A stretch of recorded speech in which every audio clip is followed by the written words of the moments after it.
এবং বাংলাদেশের international crimes tribunal আইনের অধীনেও এটা একটা মানবতা বিরোধী অপরাধ।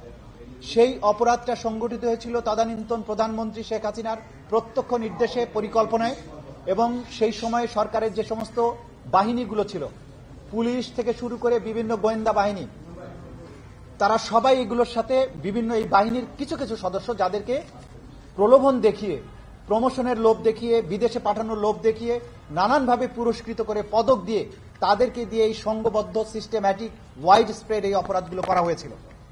যেহেতু এই অপরাধগুলো একটু ডিফারেন্ট নেচারের, গণহত্যার অপরাধের চেয়ে, এই জন্য আজকে ডিফারেন্ট একটি মামলায় তাদেরকে আমরা গ্রেপ্তার দেখানোর জন্য আবেদন জানিয়েছিলাম। এর মধ্যে সাবেক প্রধানমন্ত্রী শেখ হাসিনা, তার তদানীন্তন নিরাপত্তা উপদেষ্টা তারিক সিদ্দিকী, তদানীন্তন আইজিপি বেনজির আহমেদ সহ সংস্থার জনের বিরুদ্ধে আজকে আমরা গ্রেপ্তারি পরোয়ানা জারির জন্য আবেদন জানিয়েছিলাম। আদালত সেই গ্রেপ্তারি পরোয়ানা জারি করেছেন এবং এদের মধ্যে একজন মেজর জেনারেল বরখাস্তকৃত জিয়াউল হাসান, যিনি কারাগারে আটক আছেন, তাকে প্রোডাকশনের জন্য আদেশ দিয়েছেন।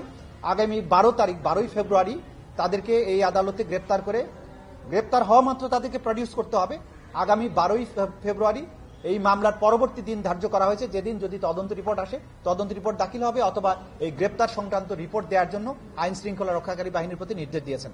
আমরা আপনাদেরকে একটা জিনিস বলতে চাই, যে আমরা বারবার বলে এসেছি যে এই জুলাই আগস্টের বিপ্লবের পরে বাংলাদেশ যে নতুন অধ্যায়ে প্রবেশ করেছে, সেই অধ্যায়ের এই সরকারের, এই জাতির কাছে,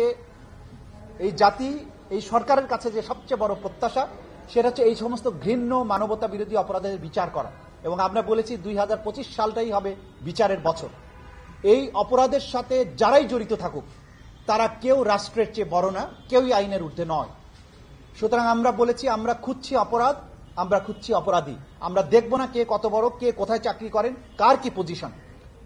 নিরপেক্ষ এবং সুষ্ঠু তদন্তের মাধ্যমে যারা অপরাধগুলো করেছেন, যারা এই দেশের জনগণকে এইভাবে নির্মম হত্যাযজ্ঞের মতো জায়গায় নিয়ে ফেলেছেন, যাদেরকে গুম করে রেখেছেন বছরের পর বছর, 8 বছর 9 বছর, অধিকাংশের ফ্যামিলি যাদের স্বজনেরা ওইভাবে তুলে নেওয়া হয়েছে, তারা কখনো আর ফিরে আসেননি। স্বজনরা জানেন না তাদের প্রিয়জন জীবিত আছেন না মারা গেছেন, মারা গেলে কবে মারা গিয়েছেন, কোথায় তার কবর হয়েছে, কিছু জানে না। তার সন্তানেরা জানে না, তার ভাই জানে না, বোন জানে না। এই যে ভয়াবহ সংস্কৃতি চালু করা হয়েছিল, এর একটা নিষ্পত্তি হতে হবে বাংলাদেশে। এবং নিষ্পত্তির সবচাইতে ভালো উপায় হচ্ছে একটা সঠিক, সুষ্ঠু, নিরপেক্ষ ন্যায় বিচার।